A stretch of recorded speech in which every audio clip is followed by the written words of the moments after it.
പൂരോത്സവത്തിന്റെ ഭാഗമായി വിശ്വാസവും ഭക്തിയും നിറച്ച ആചാരക്കാഴ്ചയാണ് പൂക്കുഞ്ഞുങ്ങൾ. കാസർഗോഡ് നീലേശ്വരം നീലമംഗലത്ത് ഭഗവതിക്കും സഖിയായ പൂമാല ഭഗവതിക്കും പരിവാര ദേവതകൾക്കും തൃപ്പാദ പുഷ്പാർച്ചന നടത്തുന്നതിനായി നിയോഗം ലഭിച്ച 7 കന്യകമാർക്കാണ് പൂക്കുഞ്ഞുങ്ങൾ എന്ന നിയോഗം ലഭിക്കുന്നത്.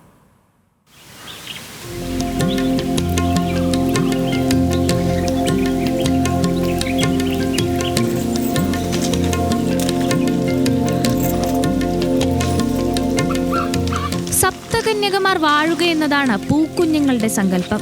ഇവരിൽ 4 കന്യകമാർ തെക്കരുടേതും 3 കന്യകമാർ വടക്കരുടേതുമാണ്. തെക്കരുടെയും വടക്കരുടെയും അകമ്പടിയോടെയാണ് പൂക്കുഞ്ഞുങ്ങൾ കഴകത്തിനകത്തേക്ക് പ്രവേശിക്കുക. മകീരം നക്ഷത്ര ദിനത്തിലാണ് പൂക്കുഞ്ഞുങ്ങൾ കഴകത്തിനകത്ത് പ്രവേശിക്കുന്നത്.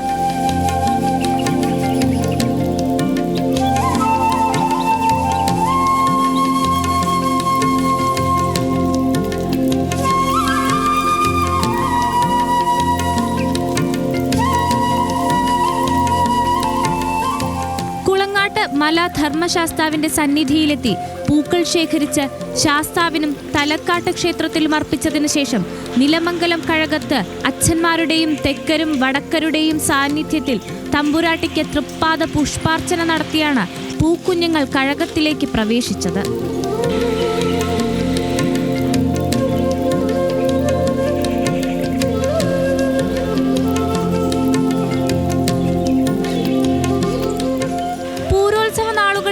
പൂക്കുഞ്ഞുങ്ങൾ കഴകത്തിനകത്ത് തന്നെയായിരിക്കും. പൂരോത്സവ നാളുകളിൽ പുലർച്ചെ 6 മണിയോടെ പൂക്കാരനൊപ്പം കുട്ടികൾ കുളങ്ങാട്ട് മല കയറും. പിന്നീട് പൂക്കൾ ശേഖരിച്ച് ശാസ്താവിനും തലക്കാട്ട് ക്ഷേത്രത്തിലും പൂവിട്ട ശേഷം തിരികെ കഴകത്തിലെത്തി ഭഗവതിക്കും പരിവാര ദേവതകൾക്കും തൃപ്പാദ പുഷ്പാർച്ചന നടത്തുന്നതാണ് പതിവ്. ഇങ്ങനെ പൂവിട്ട ശേഷം മാത്രമേ കുട്ടികൾ ഭക്ഷണം കഴിക്കുകയുള്ളൂ.